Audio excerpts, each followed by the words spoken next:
José Luis Lozano Pérez, socio director de las firmas Player y Desarrollo Financiero Lozano S.C. Es contador certificado como perito contable en juzgados y tribunales. Cuenta con el registro ante la Secretaría del Trabajo y Previsión Social. Coautor del libro Activos Intangibles, editado por el Instituto Superior de Estudios Fiscales AC. Cuenta con más de 25 años como expositor y conferencista. Recibámoslo con un fuerte aplauso. Buenos días, prof. Oiga, volviendo a este punto de la norma que estamos viendo, mi pregunta es, ¿puedo asociarme o tener un negocio en conjunto? Y hablo respecto a las acciones. En una empresa voy a meter un capital y voy a hacer el capital predominante, es decir, voy a ser mayoritario. El ser mayoritario implicaría que puedo controlar el negocio, si va a ser un negocio en conjunto o una operación en conjunto. Esto significaría que puedo tener el control, o en el contrato que yo suscriba con los accionistas con los que me estoy asociando, ¿puedo topar ese control? ¿Puede haber un contrato? Desde tu acta y desde un acta de convocatoria de asamblea ordinaria, tú puedes indicar que de acuerdo al que tiene mayor número de acciones, puede tener el control. Okay, sí. O el que tenga menor número de acciones, le das la facultad de control. Ok, pero lo pregunto específicamente, una empresa X ya está constituida, sí, y me piden entrar como socio capitalista, pero específicamente para un negocio. Voy a poner un ejemplo, la publicidad. Yo tengo una empresa y esa empresa se dedica a la publicidad. La empresa B me requiere que sea socio de ellos para darle publicidad a esta empresa, pero voy a entrar como socio. El hacer el negocio en conjunto o una operación en conjunto, como marca la norma, me obligaría a mí, si yo, insisto, me dicen hay que entrar con 20 millones de pesos, se entra con esos 20 millones, a la hora de emitir los títulos accionarios no tienen el mismo valor de los fundadores, las primeras acciones. Por eso pregunto, mi duda es, aunque yo sea el socio mayoritario, pero sin el capital constitutivo inicial de los fundadores, esas acciones son, voy a ponerlo de esta forma, preferentes. La segunda serie B no me obliga, o no obliga a tener el control de la empresa B. Puedo, mediante un contrato, suscribir el límite hasta dónde puede llegar mi control, aunque yo sea socio mayoritario. Así es. Ok. Así es. La segunda pregunta es, los títulos accionarios deben de mencionar este límite de control, o mediante la suscripción del contrato y luego ante notario, porque va a tener que hacer una modificación del acta, no un acta de asamblea extraordinaria, para efectos de este negocio o de esta operación en conjunto. ¿Bastaría con que se mencione en el acta? Así es. ¿O también tengo que mencionar en los títulos accionarios que voy a emitir? En el acta, porque acuérdate que en el título accionario, en tu parte de atrás, pones parte del objeto social. Como no alcanza todo lo que tú llevas, puedes poner en tu misma parte accionaria y lo conducente al objeto social. Con eso bastó ya para tener toda tu relación. Pregunta, ¿bastaría también mencionar únicamente los estatutos de la sociedad? Si en esos estatutos se menciona que en caso de un negocio en conjunto hay un límite de control. Sí. Ok. Sí, se permite.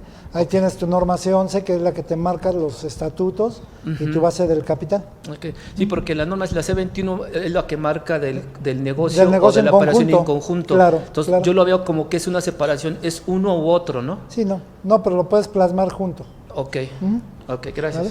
Entonces les comentaba, las tomas de decisiones, pues ustedes van a fijar esas conductas operativas o esas conductas de control de todo lo que requieran en el negocio en conjunto. Debo de tener un reconocimiento inicial que forma parte precisamente de la parte tenedora, donde se dé ese valor, donde se indique cuál va a ser el negocio en conjunto con lo que van a plasmar, y quien haga un método de participación me está hablando que debo de ajustar precisamente esos valores. Esta norma se empata un poquito con la norma C13 de partes relacionadas. ¿Por qué? Hay que cuidar una conducta para el dichoso método de participación, porque a veces abusan de los esquemas y ponen precios de venta, cuando el precio de venta está menor al mercado, los obliga a generar el dichoso estudio de mercado, la parte relacionada, el precio de transferencia. Y entonces lo que me dice la normativa, que quien haga esa participación o el método de participación debe de conocer los porcentajes y las utilidades. Me indica que cuando yo hable de esas partes relacionadas o intercompañías, debo de conocer precisamente que cuando hagan esa operación, conozcan su valor de mercado. ¿Qué significa? Yo ahorita aquí con el contador hago un negocio y él vende computadoras, salud. Y entonces, porque el negocio en conjunto, como vende computadoras, ¿cuánto vale en el mercado tu computadora? 10,000. Pero como lo vamos a hacer con dolo, me la vas a dejar en 6,000.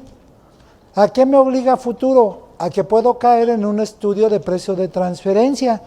Y hacer el estudio de precio de transferencia o de mercado, le tengo que de nuevo pagar esos 6,000 o 4,000 o 5,000 pesos de más en el mercado.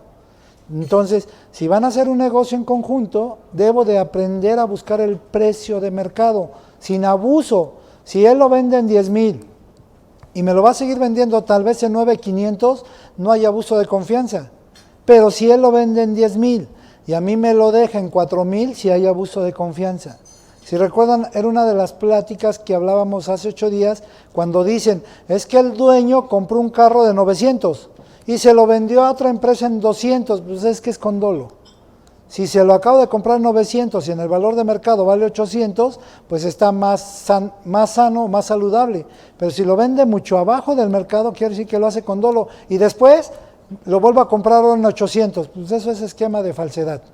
¿Sale? Entonces lo que hace aquí, en este estudio de intercompañías, es precisamente cuidar la cotización de mercado, cuidar que todo lo que esté plasmado tenga un valor razonable. Yo les dije igual, en su momento la veremos la norma, pero aprendan a usar ustedes norma B17, que se arrancó el 1 de enero de 2018 y habla de valor razonable. ¿Qué pasó, Juan?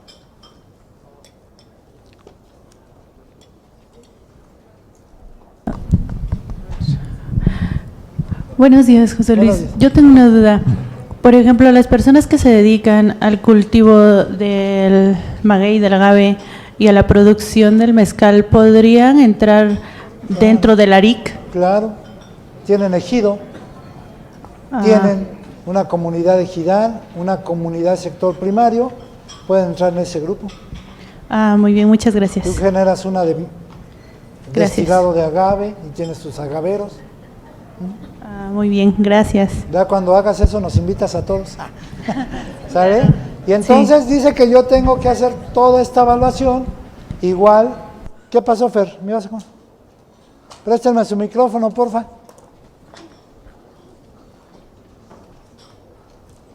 Ya se les olvidó. Por las 11 ya están sentados para desayunar. Préstame. 11:30 hoy. Gracias. Dime. Oye, José Luis, en este caso, cuando son intercompañías o son empresas subsidiarias, normalmente, bueno, tú tienes un beneficio por estar vendiéndole a alguien que es de tu propia marca. Claro. Entonces, en este caso, ¿cómo lo aplicas? Porque al final, bueno, algún beneficio debes de tener de estar finalmente dentro del grupo o asociación, y no le puedes vender lo mismo que le venderías a un tercero, que a una propia filial que a lo mejor inclusive va a comercializar sobres. Sí, pero ahí revisamos tu contrato con ese que tienes a tu filial, pero el producto que tú vendas, que sea un valor razonable de mercado. ¿Qué es lo que sucede? Tú le vendes a alguien un servicio de tu misma empresa, cuando afuera lo vendes en 10,000 y él se lo dejas en 9,000. O sea, ahí tienes un beneficio. Pero si tú lo vendes en 10,000 y a tu misma empresa subsidiaria se lo dejas en 2,000, ahí es con dolo. Entonces, es muy cierto que el beneficio o el ahorro lo va a tener aquella. Aquí lo que hay que cuidar es que no esté tan bajo de valor de mercado. ¿Y aún así habría que hacer estudio de precio de transferencia? No. Okay. No, nada más dice la norma de resolución miscelánea cuando tengas una operación de utilidad de 13 millones. Entonces, tenemos que checar que lo que hagas no rebase de 13 millones para no hacer estudio. ¿Sale? Gracias. Y dentro de esta norma de evaluación, me está diciendo que yo haga todo mi estado financiero considerando el método de participación, considerando cuánto es de utilidad, y si llegara a haber algún cambio en ese porcentaje, yo tengo que reconocerlo. Por eso les digo, cuando hablan de consolidación, tengo que hacer mucho un estudio de precio de transferencia o tengo que hacer mucho el dichoso método de participación mayoritario y minoritario. ¿Sale? Me habla que lo voy a presentar, hoy se llama todo esto parte relacionada en lenguaje español. Tengo que tener en el balance ambas partes, ¿no? Por un lado está el deudor, por otro está el acreedor. Algunos todavía en su contabilidad le ponen compañías filiales, compañías subsidiarias. El lenguaje con código agrupador se llama precisamente parte relacionada. ¿Sale? Y entonces cuando leamos la norma de parte relacionada, no hay reglas de presentación en eso, fíjense. ¿Por qué? Porque es una de las pocas normas que debe de estar contabilizado en las dos partes. Si él y yo tenemos un negocio, él debe de estar en deudor y yo en acreedor. Y siempre va a estar en ese juego. Por eso esta norma ustedes van a encontrar, cuando yo les hable de método de parte relacionada, no les voy a hablar de reglas de presentación porque no la hay. Porque habla del lenguaje. Y entonces aquí sí me dice, como hablamos de la inversión, este rollo de la tenedora la tengo que meter en la llamada inversión permanente. Debo de analizar todo esto y teniendo toda esta normativa de acuerdo a la norma B6, yo ahí les puse todo esto, tengo que cuidar donde me hable inversiones reconocidas bajo el método de participación. Si ustedes se llegaran a encontrar esto en una asesoría, en una contabilidad, pues lean este rollo de la norma C7 y aprender a desarrollar la mecánica de método de participación. Y si hablo en el estado de resultado integral, dice que yo debo de considerar los porcentajes de método de participación y mucho de esto se presenta en los ORI. Y entonces ese de ORI, en la norma B3, se llama otros resultados integrales. Esto es cuando transferimos monto de una empresa a otra empresa diferente a México. Por eso yo les decía, quien todavía sigue usando un lenguaje de estado de resultados, eso caducó en 2013, caducó hace 6 años. El estado de resultados caducó hace 6 años. Hoy se llama estado de resultado integral, ERI. Y entonces con eso nace el lenguaje de los ORI.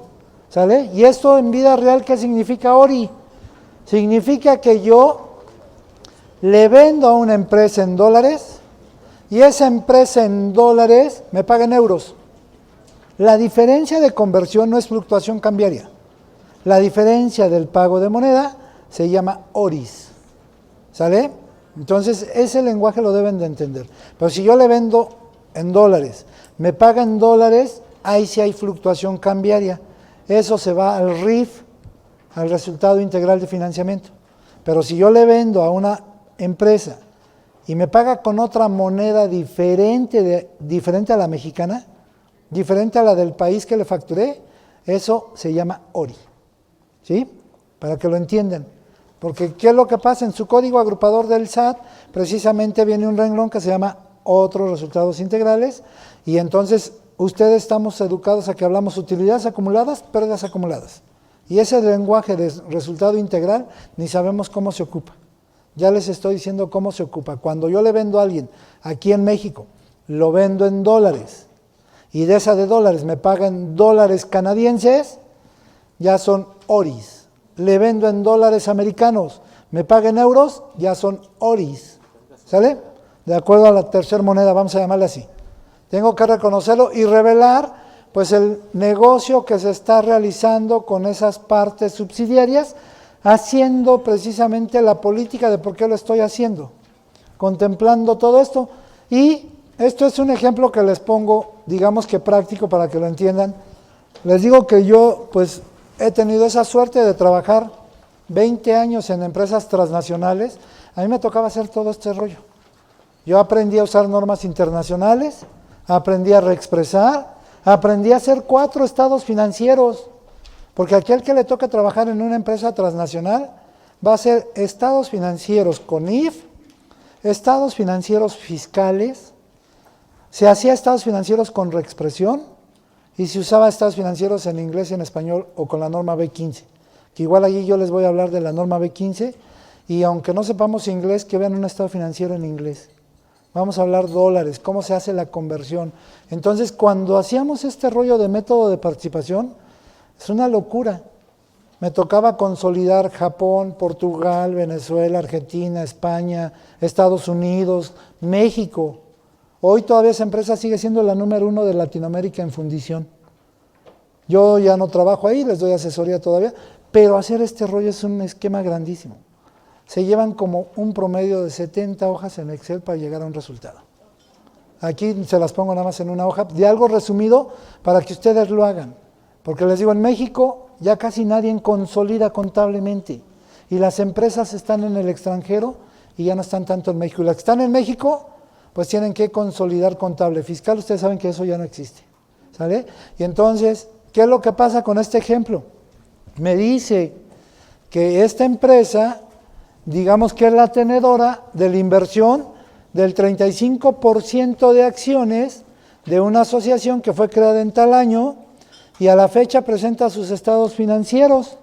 Y entonces les pongo empresa tenedora, empresa asociada. ¿Sale?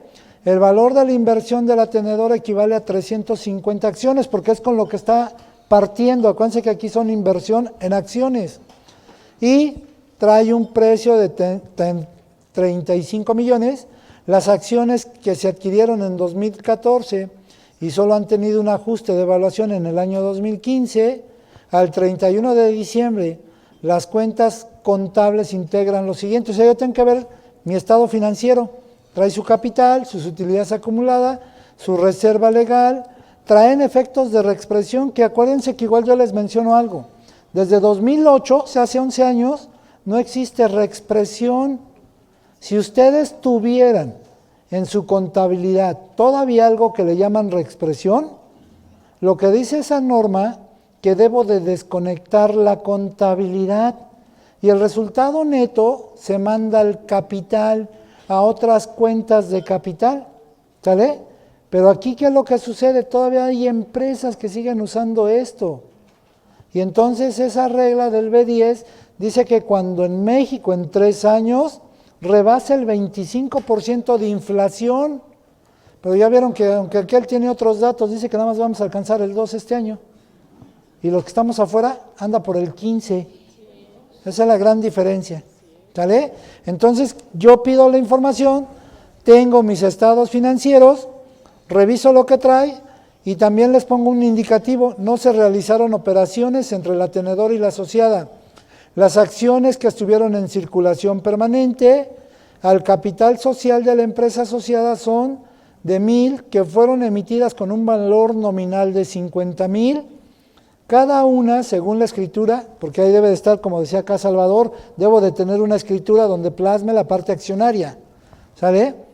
Y entonces dice la parte que se estipula con un valor social de 50 millones, con un valor reexpresable actualizado de 80,000, y todas esas cuentas de capital se encuentran reexpresadas.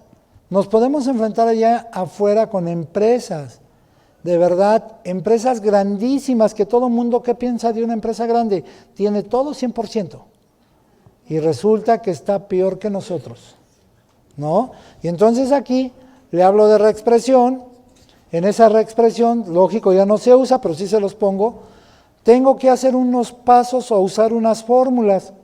En su material les puse hasta las fórmulas para que ustedes aprendan a hacer si un día les piden una asesoría de consolidación o les piden una asesoría de evaluar inversiones. ¿Sí? Y entonces dice, el valor de capital de la tenedora con los datos anteriores es de los 94 millones, el porcentaje de participación es el 35, al multiplicar esto nos da 33, pero el valor nominal, que son 35,750, ahí traigo un ajuste para aplicar el método de participación, y ese método de participación es la holding, para que me entiendan. Es ella la que va a hacer todo este procedimiento. Contablemente tengo que abrir cuentas especiales. Contablemente no va a existir en su catálogo algo que diga método de participación como tal. Ahí es donde usamos las dichosas otras cuentas. Ya con el código agrupador abren la subcuenta, método de participación, y contabilizan. Y esa de método de participación es una deducción contable no fiscal. Entonces aquellos que consolidan contablemente en su declaración anual, al hacer la conciliación contable fiscal pueden obtener un beneficio, porque estamos hablando de movimientos de deducción contable no fiscales. Y entonces cargo a resultados la dichosa participación de resultados contra inversiones en asociaciones. ¿Sale? Y dentro de eso pues, le estoy poniendo ahí la fórmula de cómo sale. También tengo que tener dentro del desarrollo la fórmula sobre la base de tenencia accionaria. ¿Qué me dice? Tengo que dividir cuánto costaba la acción y en el valor de los 94 millones que viene del dato original, 94,306 entre las 1000 por el número de acción, menos lo que me resulta del valor, compruebo que lo que hice hace rato en la fórmula me sigue dando el mismo valor de los 2.700.000. O tener igual la fórmula para determinar un ajuste, para evaluar las acciones mediante el método de participación. Y entonces, ¿qué es lo que va a pasar? Tengo que dividir esos 94 entre las 1000, me da 94,000. Esos 94,000 por las 350 que está en circulación, me dan los 35,750. Eso lo comparo contra el resultado original, me vuelve a botar los 2.708.000. Son formas de comprobar. Ya abajo les estoy poniendo las fórmulas y en esta hoja les indico qué significa cada fórmula. Les digo, es una norma que realmente lo usan aquellos que cotizan en bolsa, lo usan aquellos que su empresa aparecen como holding y tienen compañías filiales, tendrán que echarse un clavado con la C7, tienen que aventarse un clavado con la C21 para hablar de métodos de participación y consolidación. ¿Sale? Yo sé que muchos de ustedes a lo mejor no entienden este lenguaje y se quedan como que esa norma la desecho, pero si algún día les toca una asesoría, ya tienen nociones de más o menos qué hacer. En lo que les di en Excel, llevan 3 casos todavía más largos. ¿Sale? Ya si alguien tiene duda, lo desarrollamos aquí, no hay ningún problema. A mi programa, con hoy, me empato a lo que estoy hablando ya. No llevo atraso de ni una semana. Yo les decía, va a haber ocasiones que en un día hablemos hasta de 3 normas juntas, porque son muy cortitas. ¿Sale? Vamos a checar una norma. La norma C8 es la norma relativa a lo que se llama evaluación de activos intangibles. Y esta norma, digo, para ustedes puede ser un explosivo, un boom en su empresa, para que conozcan realmente cuánto vale su empresa. Usar la norma C8, hay una norma oficial mexicana que nace en 2007 para que se aplique en 2008, y en esa norma que sale en el Diario Oficial de la Federación, habla de casi 147 conceptos que forman parte de reconocer a su empresa en valor intangible. En este rollo, con el código agrupador del SAT, existen todos estos códigos referente a la empresa en donde ustedes les permite registrar gastos de organización, créditos mercantiles como el dichoso know-how, hablar de la amortización. Les quiero comentar que en todo el material que se les dio, ahorita les enseño el libro electrónico, yo les decía, yo formo parte de ser la persona que hace la fórmula de valor de deterioro. Yo les decía que esa fórmula a mí me llevó 3 años en aprenderla a desarrollar, que hoy en día es una fórmula, hay como 30, 35 corredores en toda la República que saben hacer activos intangibles. No todos los notarios ni corredores lo saben hacer, es muy poca la gente. Yo tengo a mi socio, es de Oaxaca, cada quien tiene su ramo, y él acaba de terminar una maestría de activos intangibles que se dio en Guadalajara. Entonces, hablar de un proceso de evaluación, salud, no es de un día a otro día. Normalmente no depende a veces de su servidor, depende de esos fedatarios, que igual que los notarios, me dicen 3 meses y se tardan medio año en entregarme las actas. Les voy a hablar del lenguaje financiero y el lenguaje fiscal. En el lenguaje financiero, normalmente lo que se hace es evaluar y generar un dictamen, y ese dictamen se lleva a un notario, un corredor, un fedatario, para que le dé legalidad a un aumento de capital. No lo usamos de aspecto fiscal, pero la gente cuando lo pide fiscal, lo que hace la conducta es precisamente conocer qué renglones traen en su empresa. Se hace la evaluación, que vienen unos pasos, se hace la evaluación, se le entrega al fedatario, el fedatario nos entrega un acta como que si compramos una casa o compramos una factura. Y entonces se empieza a aplicar el aspecto de amortización ya fiscal. Esto, por lógica, en una revisión, si la autoridad del SAT o la unidad de inteligencia llega a mandar a llamar a la empresa, pues normalmente quien contrate los servicios de una persona que haga activos intangibles debe de soportar esas revisiones. Si estuviera mal valuado, al fedatario le quitan su título, le quitan su correduría. Entonces corre mucho riesgo en que entreguen un acta de esta manera. Si ustedes voltearan a ver todo esto en su empresa, se van a percatar de todo lo que vale su empresa financieramente o fiscalmente.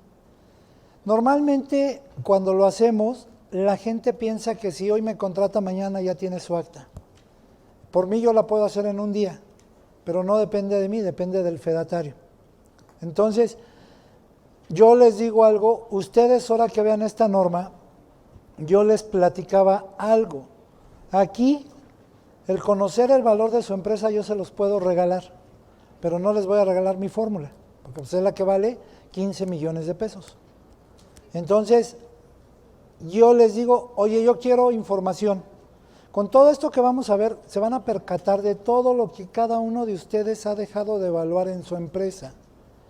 El dueño, por lógica, pues piensa que esto es de inmediato, que esto va a tener un beneficio. Sí lo hay cuando lo hacemos bien. Entonces, dentro del código agrupador del SAT, esta norma C8 nace en el año del 2008.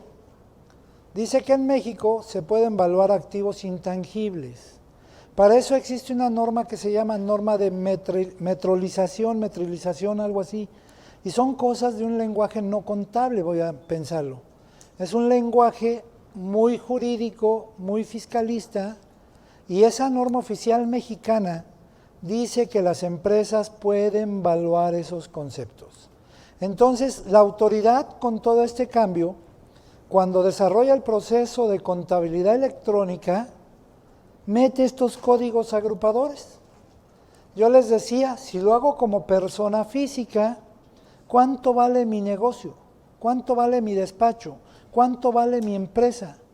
Y si recuerdan, yo les hablaba de algo que se llama know-how. El know-how es el valor de ustedes. ¿Qué tienen que hacer con ese know-how? Hacer una carta, decirle cuánto cuesta su empresa, ir con un corredor, con un fedatario, con un notario, el que les salga más barato, y les pone el sello de certificación o les pone el sello de veracidad de fecha. Eso contablemente lo pueden registrar.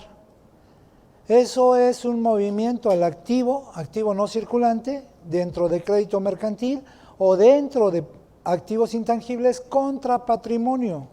Eso les da más soporte para un crédito financiero, les da más soporte de conocer su empresa.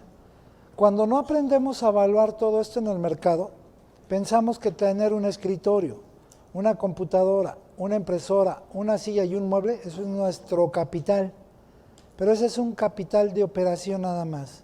El capital intangible nos permite conocer cuánto vale el negocio. Y entonces, al aplicar todo esto, hay gente que aprovecha los beneficios.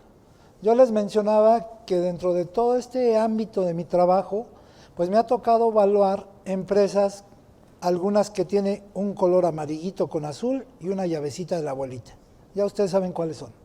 Algunos que son o que eran comediantes de grupo de televisión.